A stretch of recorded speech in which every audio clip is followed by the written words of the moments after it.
Rational self-interest, not egoism. I was inspired to do this video as a series of videos inspired by Millei's speech on ethics in government. His answer as to what is an ethical and proper government essentially boils down to a government that protects the rights to life, liberty, and property. Two of my previous videos dealt with the ethics of socialism, that is, altruism and utilitarianism. I showed that these ethical philosophies not only failed as an ethics, they asked people to make an impossible calculation when faced with an ethical decision. In this video, we'll explore the ethics of rational self-interest or selfishness. In order to explain this ethical theory, I'll attack it from two sides. I'll attack it from John Locke and Millei's understanding of an ethical government, and from a metaethics or biological point of view, which is the subject of another video I did on ethics. Before we get started, let's look at how the mainstream media and the deep state portray selfishness. They always portray it logically in the sense of egoism. That is, everybody is a sacrificial animal to yourself. This obviously fails as an ethical system. An ethical system is something that applies to everyone. An ethical system in which everyone demands everyone else sacrifice to them is not workable any more than the idea that everyone sacrifices themselves to other people. Probably one of the most common and stupid ways the word selfishness is thrown around to discredit rational selfishness is by sports announcers who say that someone who passes a ball to a teammate who has a better chance of making a goal or basket is being unselfish, that is, altruistic. So according to this nonsense, you're being unselfish, that is, altruistic, if you take decisions which helps your team win, which is the point of a game. Actually, this is clearly being selfish, not being unselfish. Not passing the ball when there's an open teammate is stupid and it's unselfish, since losing is not in your self-interest. Another common case in which the word unselfish is thrown around is with charitable giving. If you're contributing to a charity, you're being unselfish according to this. But of course, you're not being altruistic because you're probably contributing to a charity because you think it will do something good that's in your self-interest. So you're actually not being unselfish, you're actually being selfish. With that background, let's examine John Locke's and Millei's idea of an ethical government, otherwise known as political philosophy. If you look at the history of political philosophy, you can clearly see that John Locke was a giant step forward. He was an incredible genius, and the failure to recognize his genius is why the West is dying.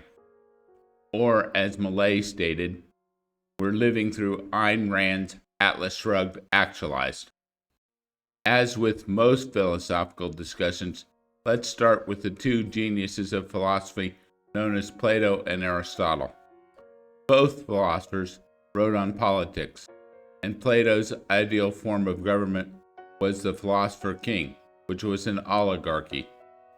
He argued that the ideal state should be ruled by philosopher kings, individuals who possess both philosophical wisdom and political power. These rulers should be selected based on their virtue and knowledge.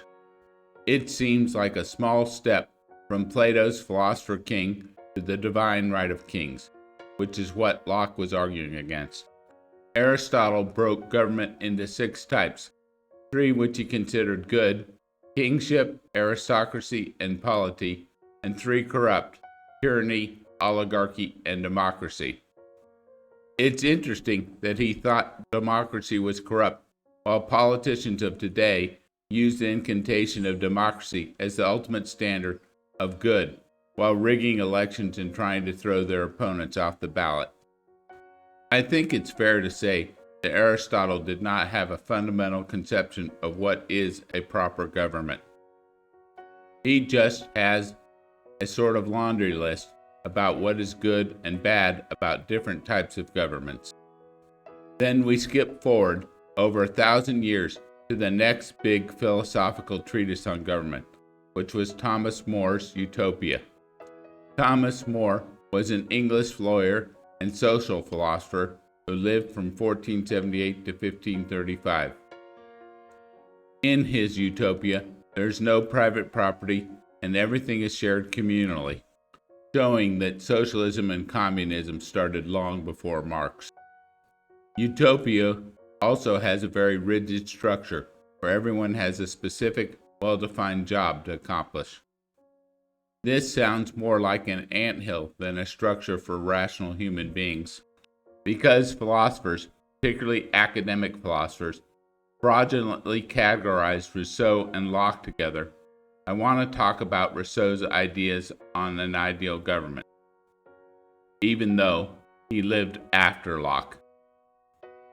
Rousseau talked about the rights of man, but these were meaningless. There was no such thing as individual rights in his ideal government. His ideal government was a direct democracy, which, as Aristotle has shown, ends up in tyranny. Also see the French Revolution. In over 2,000 years of political philosophy, no one had taken the time or been able to find a fundamental definition of what a proper government is. Locke defines what a proper government is by first defining what the rights of man are. In order to discover what the rights of man are, Locke used the intellectual experiment of what he called the state of nature, which is similar to Robinson Crusoe living on a deserted island. In this state of nature, our Robinson Crusoe clearly has the right to his own life. No other man can take his life from him. And he clearly has rights in everything he creates. That's property rights. And no one can stop him from taking action, which is his liberty. But Locke argues that when man is in a social situation without a government, he ends up spending all his time trying to protect these rights. Thus, we form governments to protect our rights. When we form a government, according to Locke, we give up just one right. That is the right to retaliatory delayed justice. For instance, if someone tries to steal your horse, you certainly have a right to stop them at that moment. But if they steal your horse and a month later you go to their house and you try to take the horse back from them, that's not allowed. That is delayed retaliatory force or justice. That is what a proper government is for, according to Locke. By doing this, you make sure that you don't end up in a mob rule situation. Since the goal of a government is to protect your rights under Locke, we have to define what your rights are. The easiest way to understand your rights under Locke is to understand that you own yourself. If anyone or organization owns you, you are a slave, and it is impossible to logically justify this position, and it fails as an ethical philosophy, because an ethical philosophy has to apply to all the same to all human beings. Some objectivists have a problem with this idea that you own yourself. They suggest that it implies that you can sell yourself into slavery.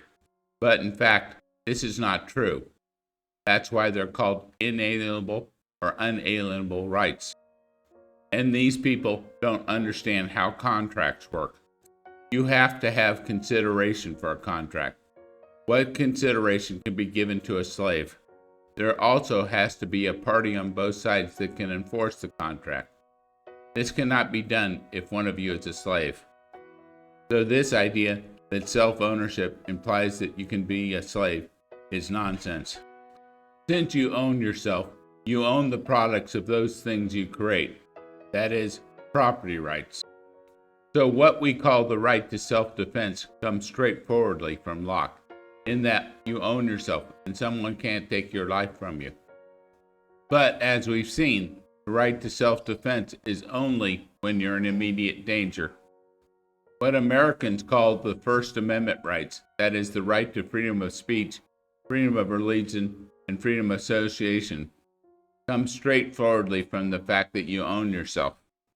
So you can certainly say whatever you want to say, and you can worship whatever you want to worship, or associate or not associate with whomever you want. But this does not mean you can spread malicious lies. If those malicious lies result in harm, for instance financial harm, to someone else, then they have a cause of action against you. And the so-called Second Amendment rights follow directly from Locke's fact that you own yourself and you have property rights. And since you have property rights, you can own guns, and no one can tell you that you cannot own them, which is one of the mistakes that Second Amendment gun people always make. It's not about hunting. It's not just about rifles. My right to self-defense is unlimited. You can own whatever you want to, including a tank or an airplane or even a nuke. Unfortunately, the founders of the United States confused rights under Locke with procedural guarantees, like the right to a trial by jury, which is a procedural guarantee. But we can see from Locke's understanding of what is a proper government that the foundation of law under a proper government is property rights. It is not contracts, as some libertarians have tried to argue. As Millay has pointed out, the market is a place in which people voluntarily exchange property rights. You have to first have property rights in order to exchange them. Property rights are the foundation of all law. Contracts are secondary. Suffice it to say that Locke has had a profound effect on the fundamental foundations of many countries, including the United States, Great Britain, Canada, Australia, and New Zealand. And his ideas were foundational to common law, which is the law of many countries, including Singapore and Hong Kong before the CCP took over. In fact, the whole idea of what the West represents is profoundly influenced by Locke's ideas on government and the law. Thus, by any objective standard, Locke is the most impactful and successful political philosopher ever, and yet hardly anyone knows his name. But many people know the name of Karl Marx, one of the most unsuccessful, the most evil, and the most failed political philosophers ever. Marx was a major influence behind the evil USSR, the CCP, the Chinese Communist Party, Pol Pot, North Korea, and any other shithole that you can think of as a country. So why is Marx better known than Locke, when his ideas are such an obvious failure and evil? I believe it's because Marx and all collectivist socialist philosophies of all stripes have a marketing department, whereas freedom doesn't have a marketing department. This is similar to Bitcoin versus shitcoins. Imagine if you push a bill to regulate stocks and bonds, arguing that you should be the head of the securities agency, which is exactly how the first securities laws were passed in the U.S. in the state of Kansas. A similar situation happened with New York's cryptocurrency regulation. Obviously, this is a huge benefit to you if you get to be the head of the agency, which happened in both cases. You gain power, influence, and of course you get paid. And of course, industry insiders like Wall Street love this situation because it keeps out competitors. Note that the costs and the infractions in freedom are dispersed over many people. You might argue that these people wanting to sell their stock or buy stock freely have a huge incentive to stop this, but they don't get as much of an advantage just because they're free. In fact, by being free, the only thing they get is the ability to keep the product of their own labors and efforts. They don't get to become a parasite and gain power like the regulators and the people like Wall Street who benefit from this regulation, keeping out competitors. And while those of us who are free are taking on this nonsense of regulating securities, someone comes along and passes a tariff, making the cost of our car twice as much. And those people wanting freedom can't spend time on both things or all these things. They don't have the incentive that the company who benefits from the tariff does. This plays out in every regulatory agency, like the FDA, which has become a great benefit to the pharmaceutical companies and a huge detriment to startups. But the infractions of freedom are small and dispersed. Same thing can be said about the parasitic ethical philosophies of utilitarianism and altruism. The parasites pushing these ethical philosophies potentially gain a whole lot by people accepting them, whereas the people who just want freedom do not get any advantage for pushing freedom. At best, they get to keep the product of their labor.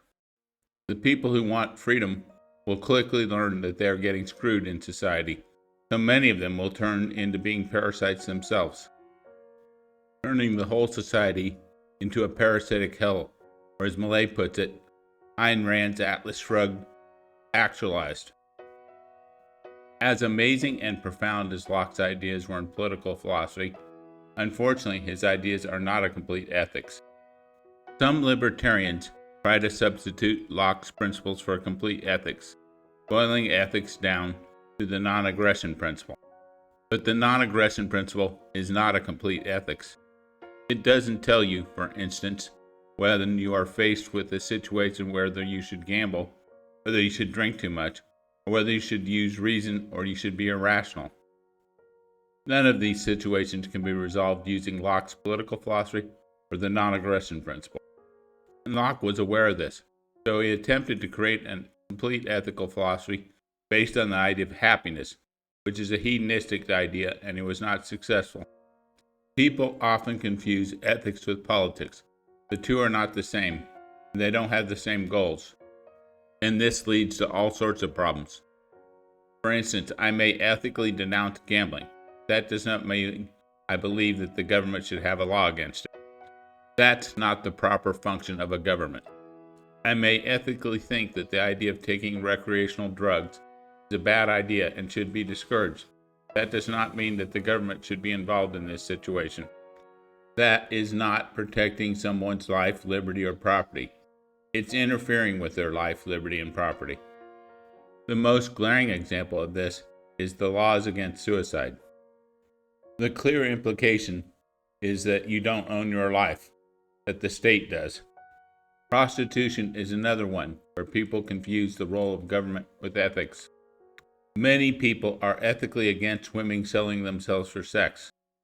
That's not the function of the government to tell them what they can and cannot do, as long as they're not interfering with someone else's rights.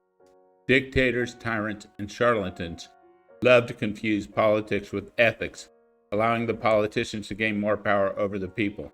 The law is based on ethics, but it is a subset of ethics. The two are not the same thing, and confusing them leads to a parasitic nanny state in which everyone's life is a living hell. Ethical philosophy before Ayn Rand was in much the same position as political philosophy before John Locke. It was disorganized and disconnected from reality. In many ways, it was like a bunch of wise man aphorisms. Plato wrote on ethics, and not surprisingly, he tied his ethical ideas to his metaphysical theory of forms. Despite this, he ends up with a laundry list of virtues and vices that are not grounded on any particular foundation. Aristotle provides us with a firm grounding on what the goal of ethics is. He says that we study ethics in order to improve our lives, and therefore its principal concern is the nature of human well-being. But from there he goes on to give us a list of vices and virtues. Virtues are the good practices that we should follow. Vices are the things that we should avoid. But he fails to make a coherent argument about how these virtues increase our human happiness, or vices decrease our human happiness. Thus, we're left with a bunch of free-floating aphorisms. Another ethical philosophy that is quite common is deontological ethics, or duty ethics, which is what Christian ethics is. Usually, in duty ethics, you have to follow a set of rules handed down by some god or some prophet. None of these ethical philosophies are suitable for a rational human being. Next, historically, we come to altruism, which was created by Auguste Comte, which is basically the idea that to be moral, you have to never act in your own self-interest. Anything that in any way is in your self-interest is evil. This ethics forces you to make an impossible calculation when faced with the choice between two actions. In other words, you have to work actively towards your own death. Then along comes Jeremy Bentham It works to create an ethics that undermines Locke's political philosophy and perpetuates the aristocracy and monarchy. Bentham's philosophical ethical theory is known as utilitarianism. Under utilitarianism, you're supposed to do a calculation to determine what creates the most human happiness for the whole world and what reduces the most human suffering when you make any decision. Again, it's a completely impossible calculation, so this fails horribly as an ethics. As I showed in my earlier videos, both utilitarianism and altruism are a collectivist ethics. They are the ethics of socialists, and they always lead to suffering, misery, and death. This was the sad state of ethics until Ayn Rand came along. Rand provided an objective definition of ethics. She said, ethics is a code of values to guide man's choices and actions. Choices and actions that determine the purpose and course of his life. She points out that the first question is not what code of values should man accept. The first question is, does man need a code of values at all? The answer is yes, because all living things face the ultimate choice of life or death. You need a code of values that guide your choices and values in order to choose life instead of death. Some people argue that the values in order to choose life and the values in order to choose thriving are not the same thing. This is nonsense.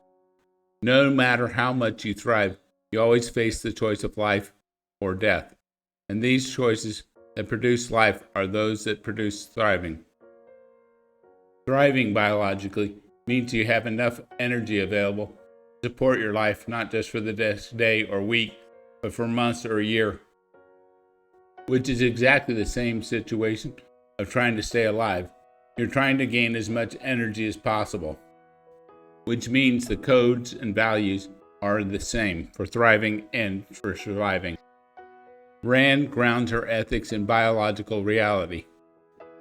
She states, for instance, an organism's life depends on two factors: the material or fuel which it needs from the outside from its physical background, and the action of its own body, and the action of using the fuel properly. What standard determines what is proper in this context? The standard is the organism's life, what is required for the organism to survive.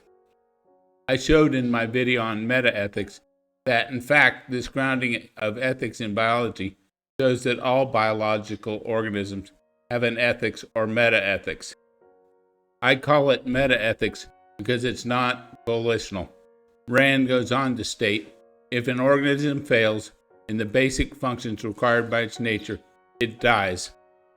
This implies, as I showed in my metaethics, that the first rule of any ethical system is that the organism must value its own life above all others, or it goes extinct. Some socialists make the absurd argument that yes, that's true of animals and plants and all living things, but we're humans and therefore we're above this. We know this is nonsense because they push utilitarianism and altruism, which are both parasitical ethical theories of slavery and death. Another thing that I showed in my metaethics video is that all species have to value themselves above all other species, or they go extinct.